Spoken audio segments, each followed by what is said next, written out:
สวัสดีครับสวัสดีผู้บริหารนะครับแล้วก็บุคลากรของสำนักงานเศรษฐกิจการคลังนะครับรวมถึงแขกรับเชิญผู้มีเกียรติทุกท่านนะครับที่สนใจเข้าร่วมรับฟังการเสวนารายการ Local Reach เอื้อมลึกถึงภูมิภาคนะครับผ่านระบบวิทัศน์ทางไกลแอปพลิเคชัน WebEx ครับผมธนัทพงษ์นวมครับเศรษฐกรชำนาญการกองนโยบายเศรษฐกิจมหาภาคครับครับสวัสดีทุกท่านอีกครั้งนะครับผมชัยวัฒน์ หันทัพพงศ์เกษตรกรชำนาญการจากกองนโยบายพัฒนาการเงินภาคประชาชนครับเราทั้งสองคนก็รู้สึกยินดีเป็นอย่างยิ่งเลยนะครับที่ได้รับหน้าที่เป็นพิธีกรในการ Local Reach เอื้อมลึกภูมิภาคประจำเดือนเมษายน 2568 ภายใต้หัวข้อพิเศษสำหรับเดือนนี้Toward Responsible Gaming Policy in the Entertainment Complex Global Insight and Pathway for Thailand ซึ่งในครั้งนี้นะครับเราก็ได้รับเกียรติจากแขกรับเชิญเป็นชาวต่างชาติก็ขออนุญาตเปลี่ยนภาษานะครับคุณธนัท On these special opportunities, the program Local Reaching Deep into Regions is deeply honored to welcome our distinguished guests, Mr. Paulo, Regulatory Development Manager, and Mr. Richard, the Chief Business Officer, two leading experts in gaming regulation, compliance frameworks, and sustainable development practice. It is a great privilege to have Mr. Paulo and Mr. Richard with us today. For moving on to our interactive discussion, we are honored to invite Mr. Paulo and Mr. Richard to give us a brief overview of the global trends and responsible gaming policy framework to set the stage for today's dialogues. Please welcome.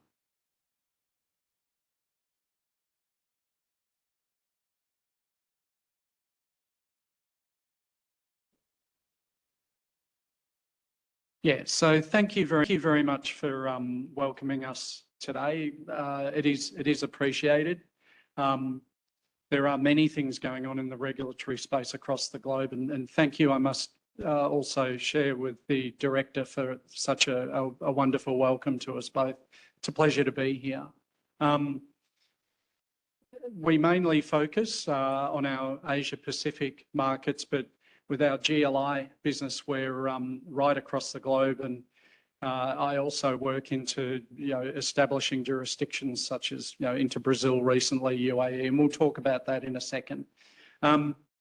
We have a lengthy document here, as we may have previously explained, that can go to various parts that you might want to talk about during the day, or the session. So we're not going to go through this as a linear presentation and cover off every page. We can jump to areas. The basic breakdown of it is just a bit of an introduction to GLI, but that introduction isn't just all about us.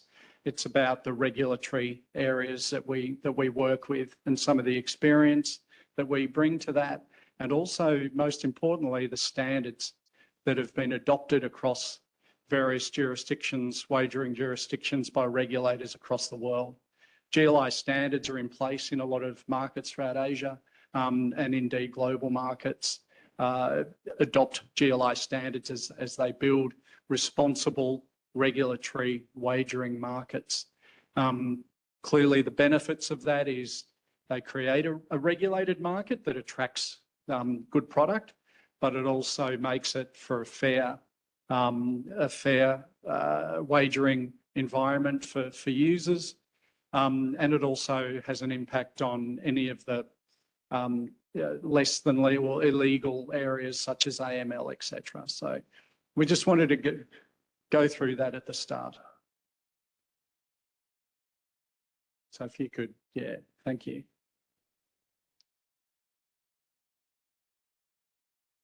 Yeah, so I mean, we can brush over this slide in the interest of time, and yeah, go straight to the next slide if you would.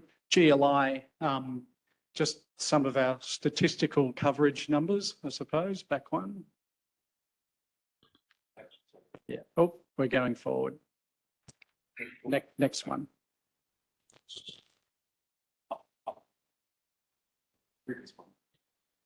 Yeah, you're going the wrong. That's it. This one. Yeah. Thank you. This is our business in a snapshot there. The main points are we've been in this industry for over 35 years. This is our 36th industry, working with regulators, certifying product. We work across 715 plus jurisdictions across the world. which brings us into experience of highly prepared markets and also less prepared markets when forming regulatory wagering environments. We have a spread of people everywhere, 1,700 employees across the world. We could go to the next slide, thanks.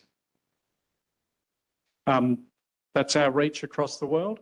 From a local APAC area, we're Adelaide, Melbourne, Sydney, and we have an office in Macau as well, where Paulo works out of, but we're right across the globe. The best part of that is that I can reach out to any highly experienced subject matter expert on anything. And, we do need to remember that wagering is really complex now. It's a complex environment of land-based, of systems, of iGaming. It's a very in different area, so we can reach out to any expert we want to. Thanks. In our stable, we have a number of companies led by ourselves, GLI there, but also, clearly iTech Labs, which is an acquisition recently in iGaming, and also the Bulletproof in the top right-hand corner there that deals with another really important part of any regulatory setup, data security. System security, data security, ISS is really important now, so we do all of that.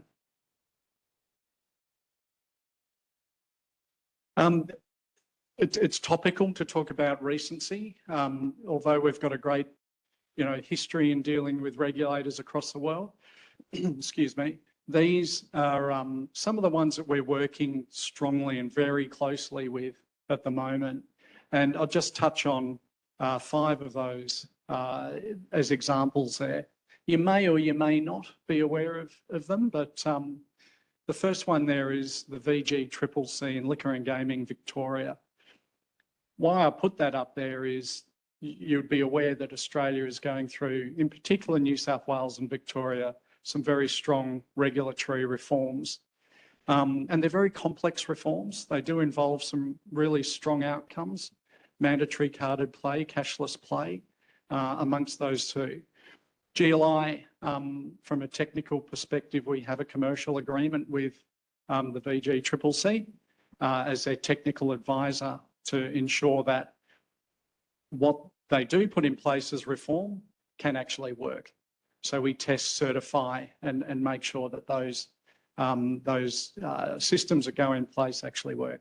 The JCRC, we're working closely with at the moment with their very topical IR opening in 2030. We are also the only certified tester of product pachinko in Japan. Very noisy product to test, right? Yeah. But again, it's a position we value. It's a position of trust with the Japanese government there and working with the JCRC. The UAE is currently forming. Yes, the UAE is forming a position on IRs, integrated resorts throughout the UAE. And we're working with them in creating standards to form the regulatory environment there that operate in. In fact, the head of the GCCRA is the ex-CFO of GLI, so we are working, we have a good established relationship there. Brazil, in Brazil's most recent, the Ministry of Finance in Brazil was opening and regulating their markets in Brazil. We played a very lead role in that in a very busy pre and post-Christmas period there with Brazil. And you may or may not be aware of the New Zealand Department of Internal Affairs, the DIA, the New Zealand gaming regulator, has come out and offered 15 online iGaming licenses for 2026. So we always have had a great relationship with the DIA, and we're working very closely with them on hitting those target dates that they're after. It's quite a again, a complex scenario of putting in standards and making that a well-regulated market for their iGaming license offer in 2026. Thanks. So really, an overview there of what we do as far as regulatory advisory services.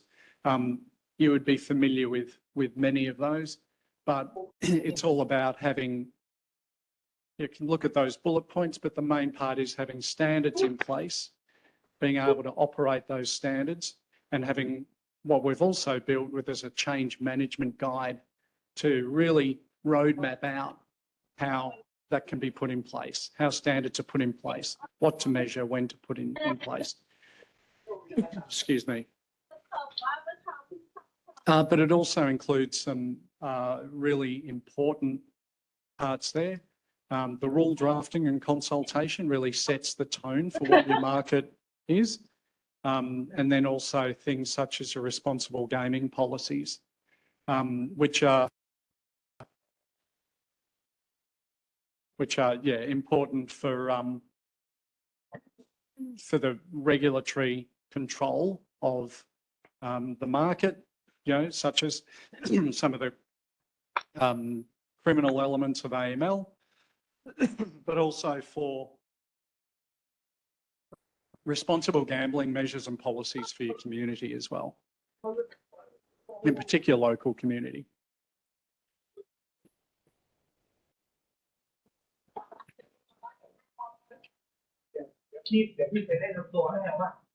About got more joining. Yeah. Is that okay? Yeah. Just back one. Yeah. That's it.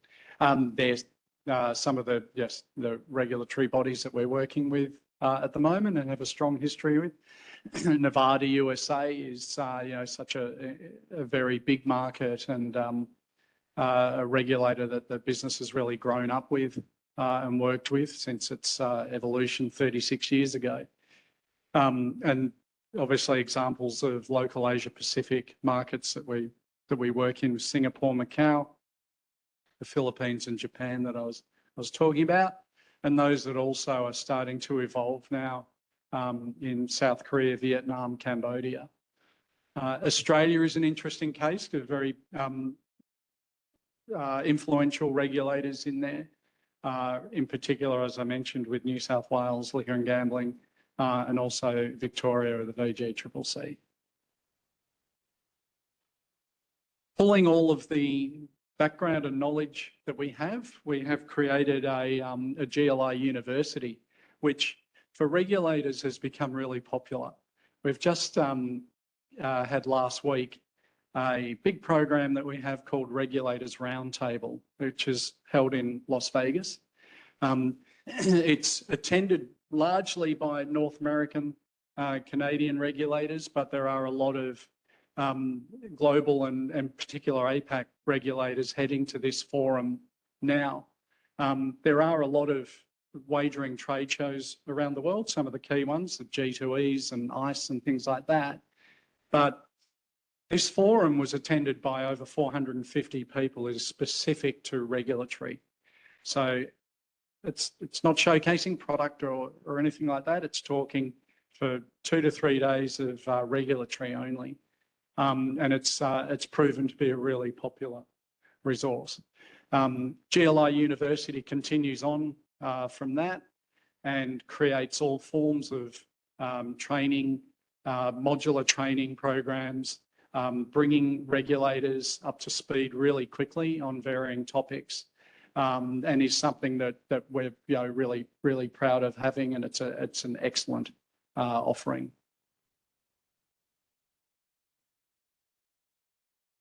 We won't go through this list one by one, but hold it there. But again, we talked about what we do, and at the core of what we do is GLI standards, and global best practice is cemented in these standards. Talk about the basis that a lot of countries and jurisdictions will go in, GLI 33, which is that platform of event wagering systems. A lot now are focused on the interactive gaming systems, which is GLI 19. But as you can see throughout our stable there, we have the experienced, the integrity, the well-established standards that are global, really taken on as a lot of global best practice.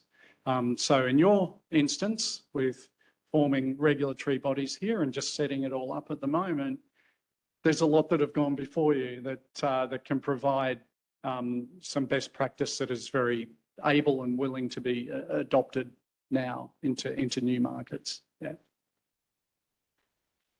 On the other side of regulatory is product. So product we certify, so the business was really born and bred on certifying, making sure product does exactly what it's meant to be doing, certifying it against CMS systems, certifying that it's hardware, that it's mathematics, that it's visuals, that it's video, that every part of that machine prior to it coming onto a casino floor or a registered club floor is certified as doing what it's meant to do.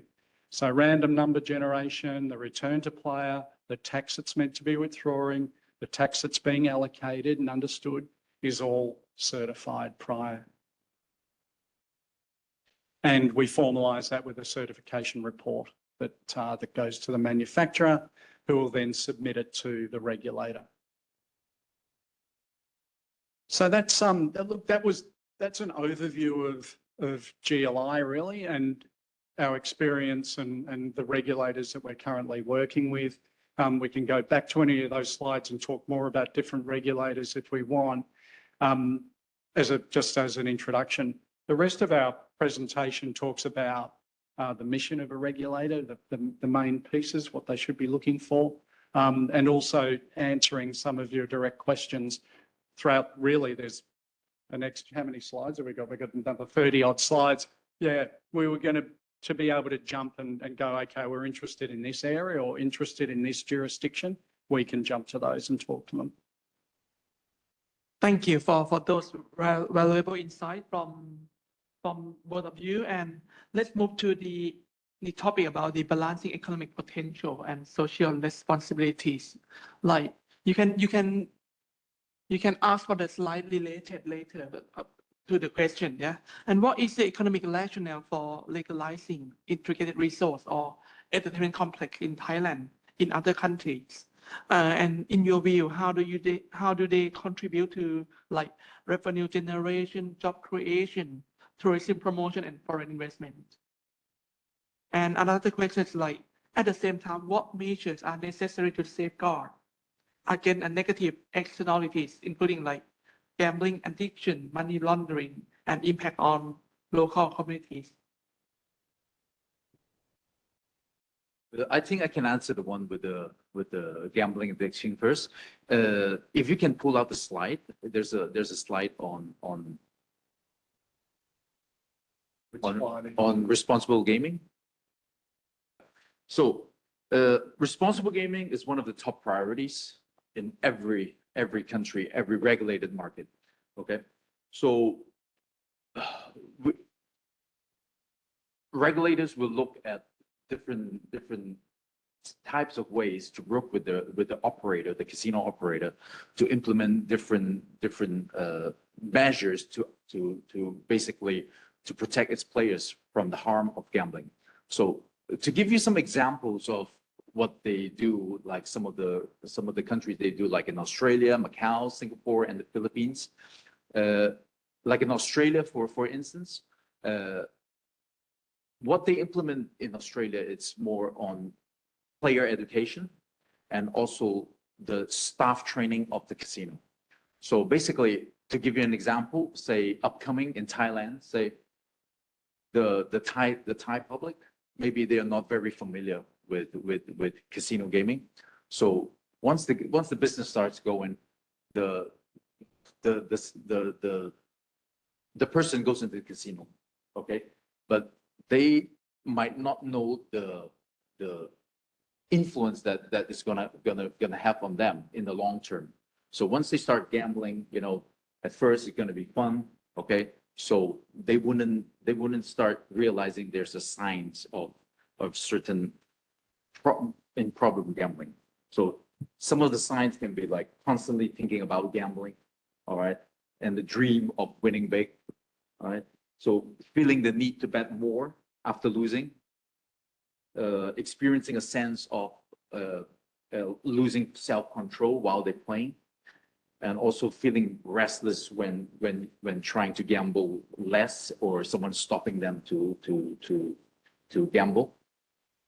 So what the casinos do, they have like internal training teams to train these staffs to handle the if they witness certain behaviors of what I just mentioned, problem gaming, they will intervene at that point. Okay, so basically to educate the player to, like, you know, maybe you're having some sort of a problem, then maybe you should stop, take a break. Okay, so these are some of the ways they handle in some of the casinos in the region. And also there are other ways like self-exclusion, especially in Macau. Okay, we have what we call the self-exclusion list. Okay, so basically when the player itself finds that they know that they're having problems in gambling, so what they do, they can approach the regulator, which is the DICJ in Macau, basically requests to have them excluded from entering any casinos. So normally the regulator there will have an interview with them to understand what their problem is.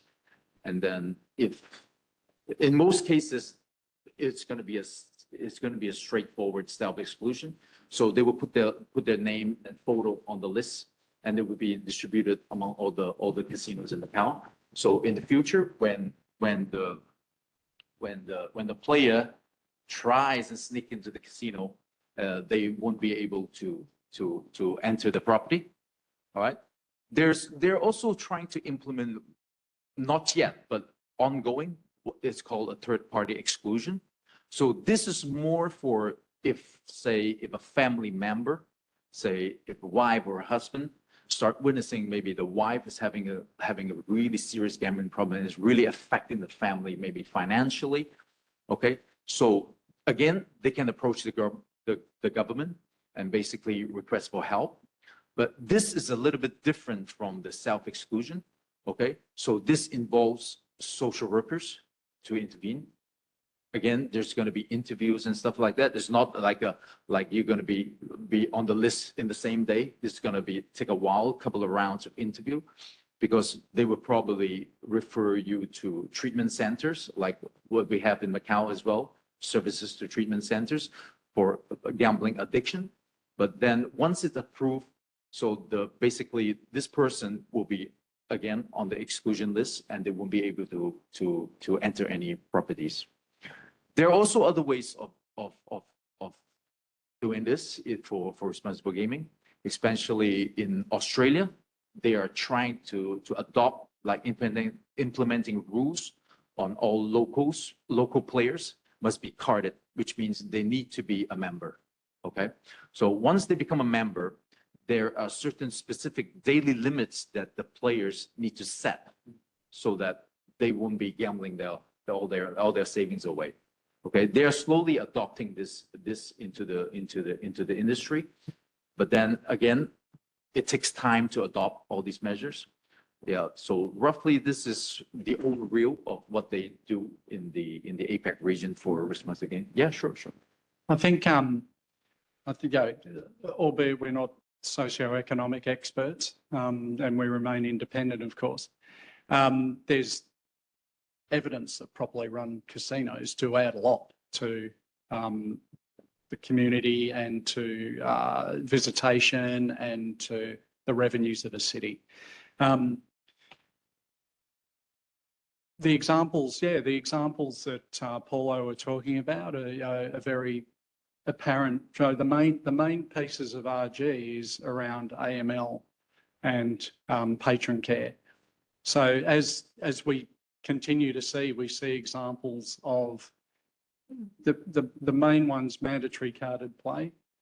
So you do have to have some level of identification to be able to play the machine. That's going strongly throughout Victoria, less so now in New South Wales, but it's still coming through New South Wales, where the patron does need to be identified and understood.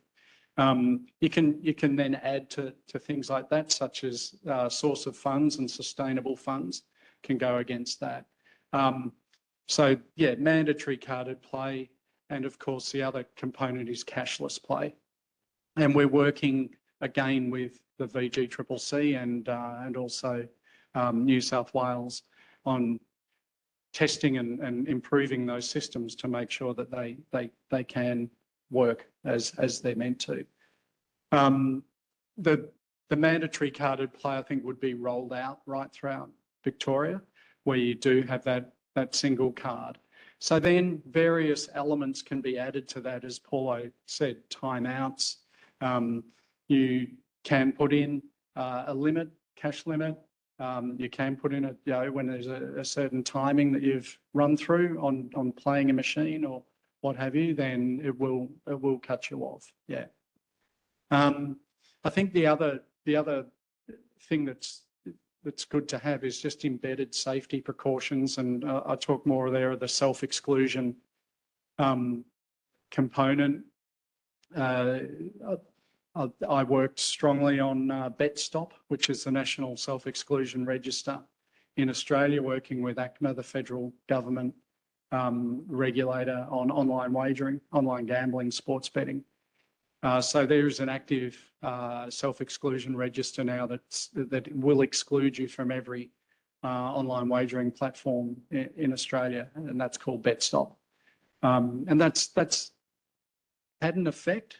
It's got tens of thousands of people registered to it, but I think it also allows that strong notion of safety net as well, that takes that online wagering category into an area, says, well, okay, well, if there are issues, then there are issues, and we could talk further about things such as advertising controls and things like that. But where there are issues, there is a fallback.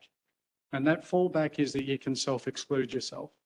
Someone else can actually self-exclude you too. So has to be ID'd and evidenced and the like, but it can occur that way. So that's that safety net, I suppose. Thank you for your highlighting the aspect of development and regulation. So now let's focus on the mechanic for regulation. So to ensuring the compliance and monitoring, such as entry restrictions, exclusion lists, and also taxation framework. So how can data-driven policy design, financial oversight, and also interagency coordination help strongly governance in gaming sector?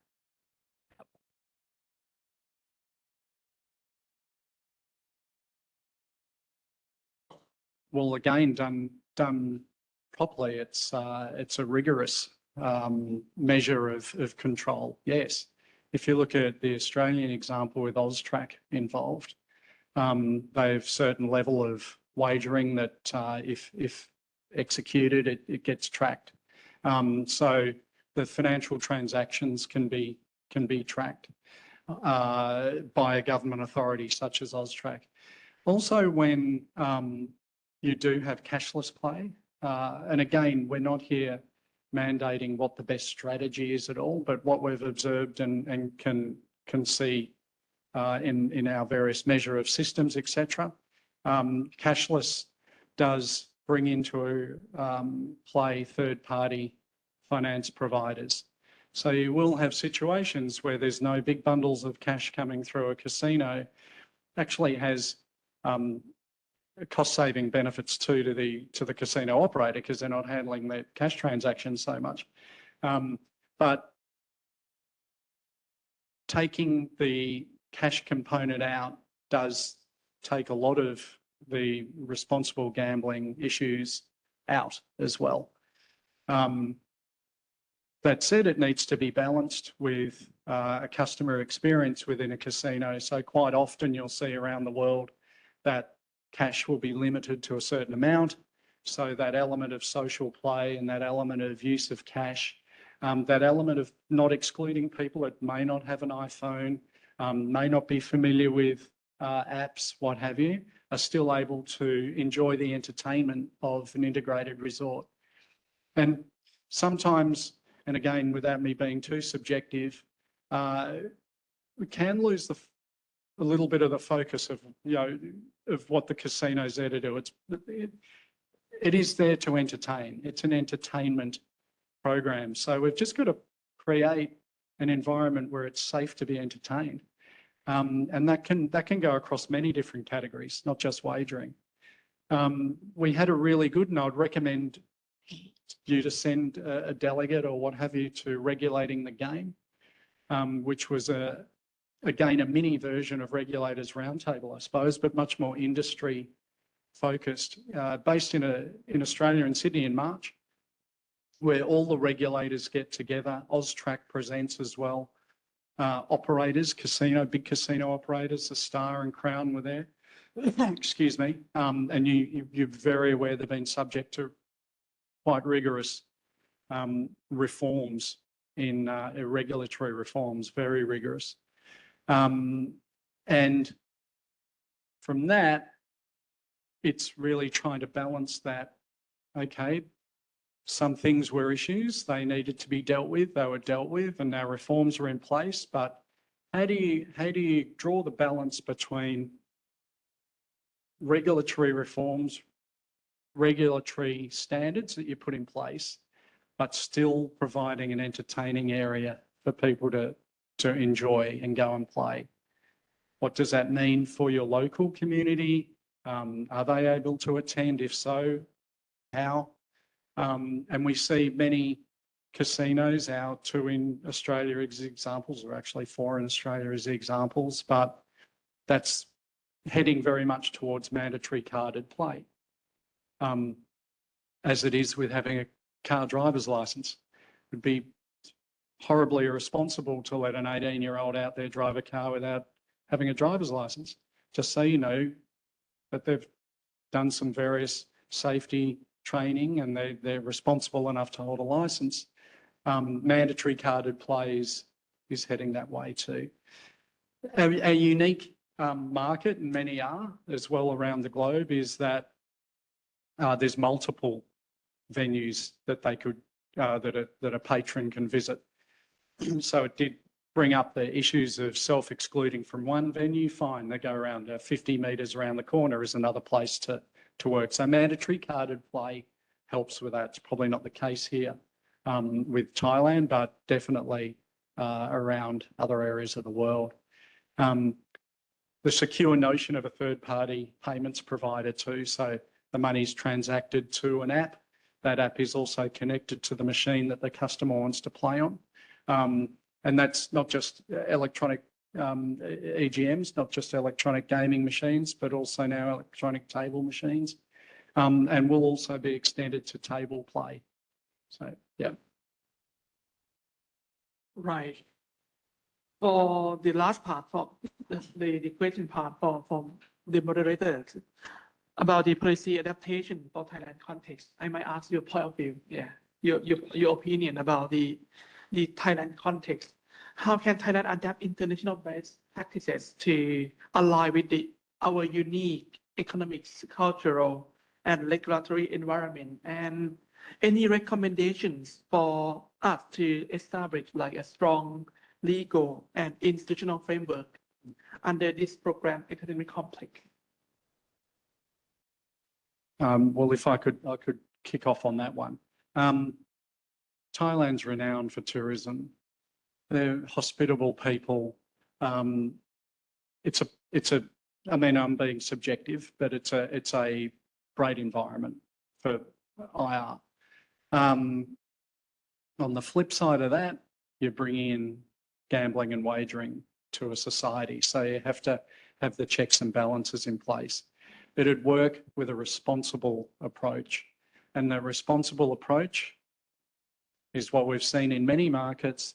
If there's absolute list after list of standards that you can put in place, depending on how liberal or otherwise you want to be on in particular, the use of the local community. It's a great opportunity, I personally think, again, because done well, it can create a lot of economic benefit. and also have fold-ons to other social benefits, such as money towards whatever you might want to be putting it towards. So I think it's often looked down on, but I think there's tremendous upside. But it has to be done with standards in place, with measures in place. The regulatory component of it should be well in advance of ever operating or opening the casino, and having those measures in place that then are able to measure and certify any operator or any manufacturer bringing product in.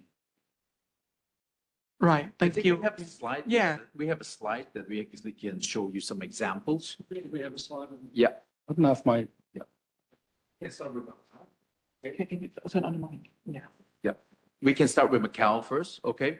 So just to give you a little bit of a regulatory overview in Macau. So since the end of the Macau casino monopoly in 1999, so basically the regulator there needed to adopt new rules and regulations because they're bringing in foreign investors, like foreign operators. So they are used to having their own practices over there.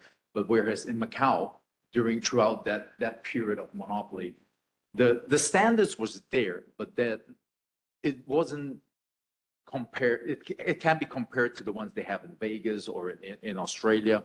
So without the knowledge and experience in the gaming standards and other regulations, so basically GLI played a vital role. The GLI standards play a vital role in aiding the Macau regulator adopting these new regulations and standards, as they took the basis of the GLI standards to reference to adopting their own standards, like developing their own standards. Okay, so in Macau, how the concession works. So basically, Macau, it's the government agency that governs the gaming in the city. It's the Gaming Inspection and Coordination Bureau, DICJ, also known as DICJ in the Portuguese. Okay, currently they have 6 concessionary licenses with a total of 30 casinos.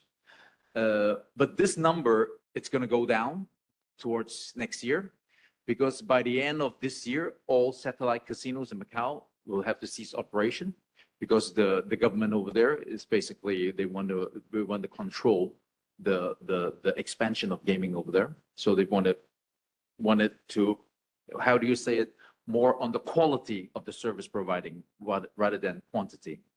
Okay, the current concession license runs 10 years. Okay, so the number of gaming tables and electronic gaming machines distribution for each concessions, it's based on their investment and the actual floor area they propose.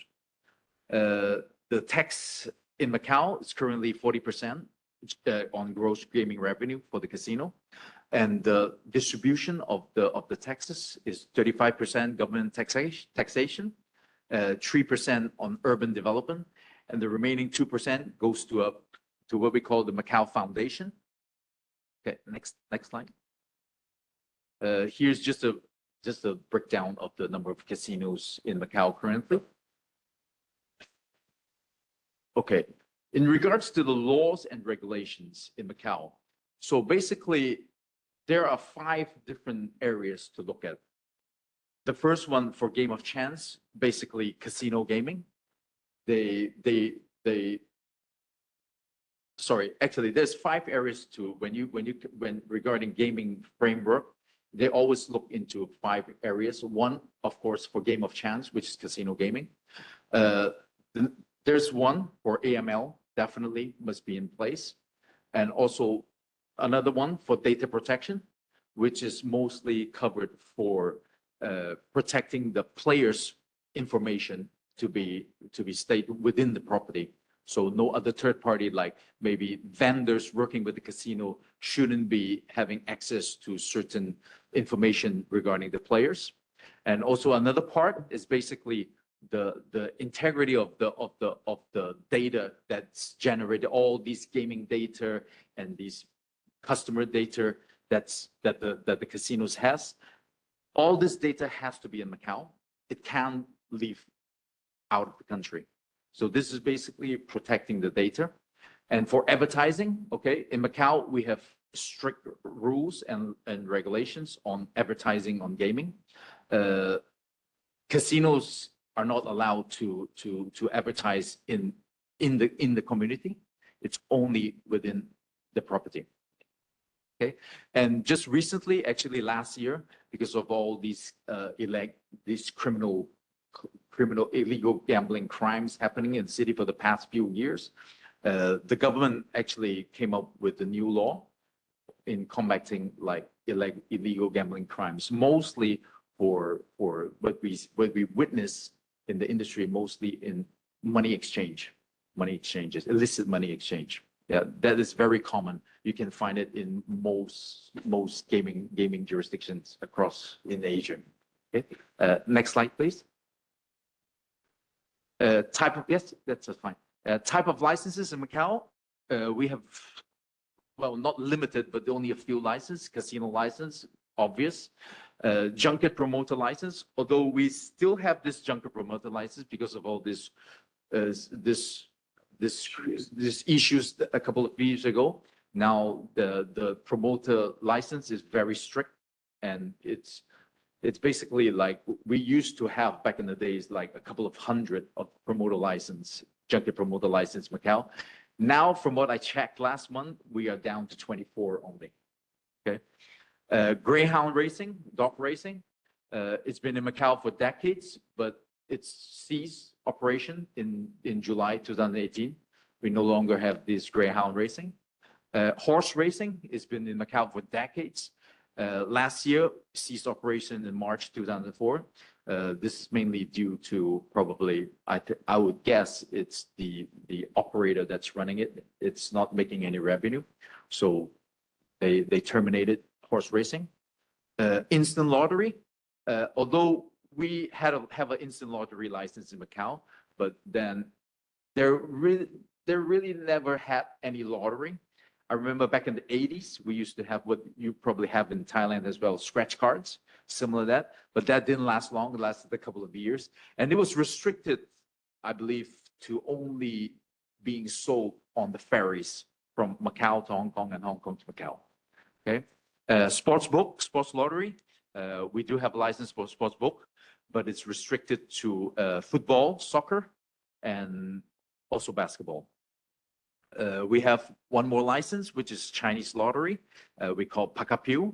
It's similar concept to what a bingo is, but then I never played it, so I can't comment too much about it. But yeah, but that's one of the license we have. Yeah, next slide, please. Thank you. Okay, back in the casino, table games. Under the current Macau rules, there's 33 types of casino games, table games, meaning, okay, to be played in the casinos in Macau. This is not restricted to 33. So if ever any manufacturers or the casino would like to propose a new game, they may submit the request to the regulator. Well, pending on approval, of course. Popular game in Macau, definitely Baccarat. Baccarat account for like 85% of the gross gaming revenue in the city for the past years. Okay, now next slide. So license requirements. Now back to the manufacturers, like slot machine manufacturers. Manufacturers and suppliers need license to operate in Macau. License application is free, but then it requires a security deposit. The approval period may take up to 45 days. And the manufacturers and suppliers need to basically submit to the regulator all the brands and the products that they are planning to sell in Macau. Okay, next slide. Compliance requirements. Now that the manufacturer and suppliers is licensed in Macau, their products needs to go through an approval process with the regulator. So basically, their games and their hardware needs to be tested in accordance with their technical standards in Macau from one of the approved test labs. Of course, GLI is one of them. DICJ the regulator accepts application for gaming equipment review once a month. approval. Normally it takes 30 days approval. So once the manufacturer product has been approved, then they can basically pass it to the operator for go live arrangements. Next. Technical standards in Macau, we mentioned just now about the GLI standards.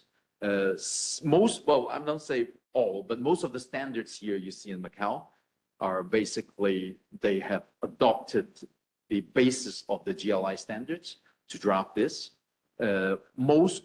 Some of these standards have actually been drafted implemented in 2002, 2004. In between, there is some update to the technical standards, but the majority of the standards is just actually been updated 5 years ago. So next slide. Okay, inspection requirements for the games to go live on the casino floor. So like I mentioned just now, the products have been approved by the government. So next, basically, the casinos, now the casinos part, to submit a request to the regulator for approval. So the normal process, it takes a month, okay, prior to you plan to have the product maybe in a month, you have to submit to the government a month before. So on the inspection day, the inspectors come over and there's a list of stuff they check on the machines. And once approved, they seal the machines with a like a physical seal. And then basically it's up to the operators when they want to turn the machines on. Any changes in the future to the machines must go through this process again or for approval. Do we have more time or, yeah? Okay. Now, Was Macau, so they have a percentage of turnover that was committed to entertainment in terms of. Yes, a little bit about that as well. Richard mentioned. Actually, part of the renewal process a couple of years ago regarding the license of each concession. Okay, a certain part of the turnover has to be put towards entertainment because the government in the past years they don't want the business of Macau to focus 100% on gaming. So it gets, a solid background on being a destination beyond just wagering. So that was part of the sort of commitment of turnover to entertainment. Yeah. So on to Singapore. Singapore, as we know, one of the major Asian gaming jurisdictions in not only in Asia, but across the world. Singapore has one of the toughest regulations among many different gaming jurisdictions. Although it's very tough, but then, and also they had a lot of people criticize the regulatory system is too strict, but then it has proven successful across the world that it works. Many jurisdictions, emerging markets, they actually would consult the rules and regulations from Singapore as to adopt their rules and regulations. In next slide, please. Concession, how it works. Unlike Macau, there's less casinos there. They have 2 integrated resorts. Current license, 10 years. Renewal pending on certain conditions and requirements. Mostly it's the monitoring of the past years of operational history. Same as Macau, the number of gaming tables and gaming machines distribution is determined on the investment and floor area. Gaming taxes, a little bit different from Macau. They basically segmented to mass gaming and premium gaming. In Singapore, if they enforce an entry levy for Singaporeans, for the locals when they enter the casinos. Same as Macau, like I said, laws and regulations. Similar to Macau, the framework is always surrounding gambling, AML, data protection and also advertising. And next slide. Type of licenses, less, they have a limited license, casino license, junket license, and they also have sports book, horse racing, and lottery, but it's a state-owned. Table games, a little bit different from Cal. They have less table games allowed in Singapore, but then the game rules for each casino, they have their own game rules for the two properties. Again, any new games can be submitted to the regulator, pending on approval. Baccarat, also most popular game in Singapore in terms of gross revenue generation, and followed by roulette. License and compliance requirements, back to slot machines. Manufacturers and suppliers do need a license to operate in the Singapore. Their machines and games also have to be tested by approved test lab in accordance with the GRA technical standards. A little bit different from Macau, the Singapore government requires any manufacturers, before they even have the machines approved, they need to have the casino to issue an intent that they would like to purchase their product before they can even propose for an application. And part of the application process, it requires a certain fees. Approval takes much longer, takes up to 6 months. And upon approval, basically the manufacturer can submit the product to the operator for go live arrangements. Next slide. Technical standards, just like Macau, just like many other regulated gaming markets, technical standards must be in place. Okay. Again, these standards probably has been adopted from the GLI standards. Next slide. In addition to gaming standards, they also have what they call notices on gaming equipment. Basically, the manufacturers needs to design the certain products in accordance with the certain rules that they apply on having these equipments on the floor. Inspection process is similar to Macau, similar timeline and similar process. It's basically roughly the same. Okay. Thank you very much again to our distinguished guests and all participants for your active engagement.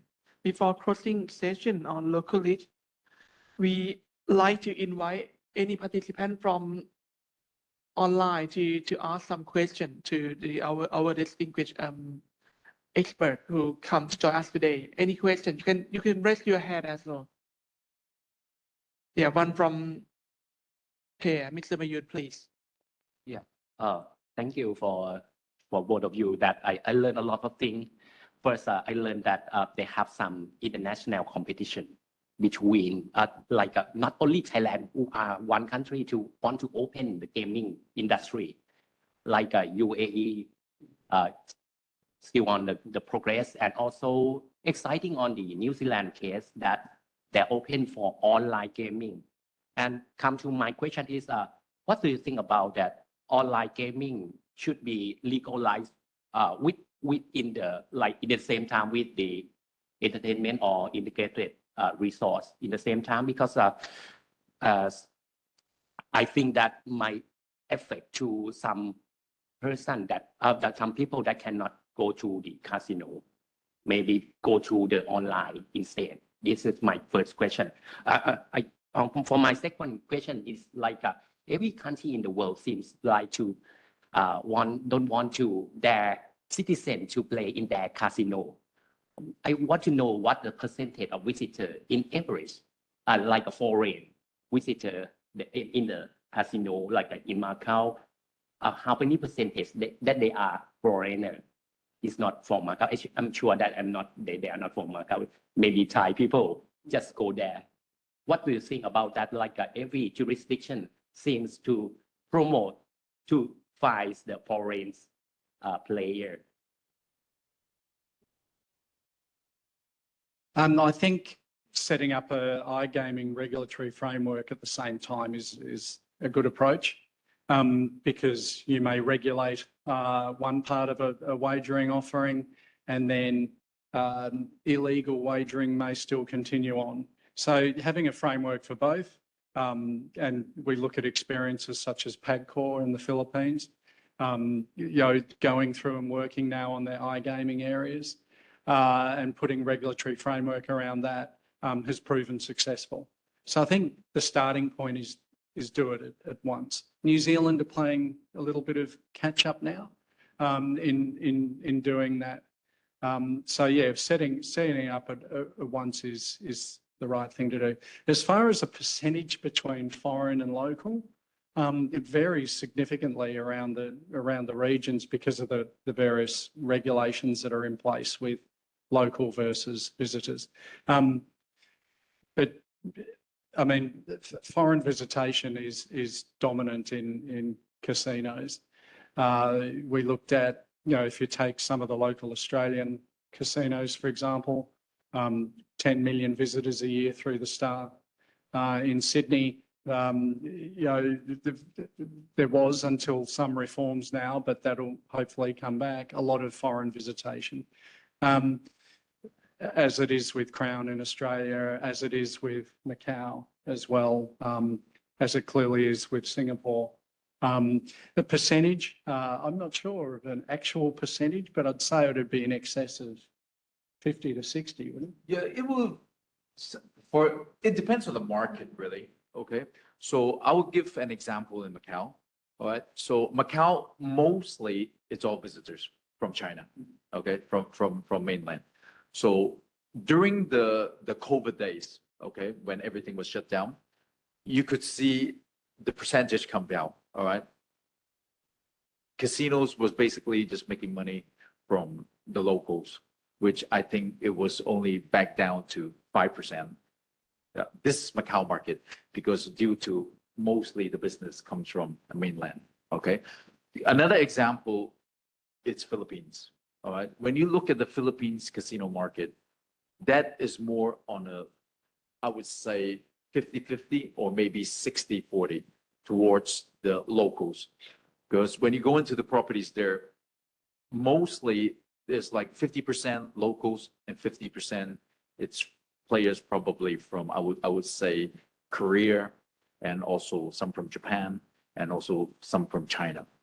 All right, so that's roughly the percentage on that two markets. So it really depends on the different markets, what target customers they go for. All right, actually, we have learned a lot from both of you today, and unfortunately, we're running out of time. So thank you very much again for your participation today. And before closing today's sessions, I'd like to invite Mr. Mayun Bunyarat, the Deputy General Editor of the Fiscal and Finance Journal, to deliver the closing remark. Please take the floor. Ladies and gentlemen, let's wrap up the engaging session for toward responsible gaming policy in the entertainment complex, global insight and a pathway for Thailand, with a burst of gratitude. A big thanks to you both, Mr. Paulo and Mr. Richard, for invaluable expertise on gaming regulation. Your insights are paved the way for Thailand responsible development for entertainment complex. We cover a crucial ground today for the global best practice at the essential social safeguard, the macroeconomic policy division, the knowledge management task force, and the FPO journal of the fiscal policy are deeply grateful. Catch the highlight on the digital platform. We have record, and you can watch it later for our participants at the FPO Macro Facebook and FPO Journal Facebook and YouTube channel. Let's keep its momentum going.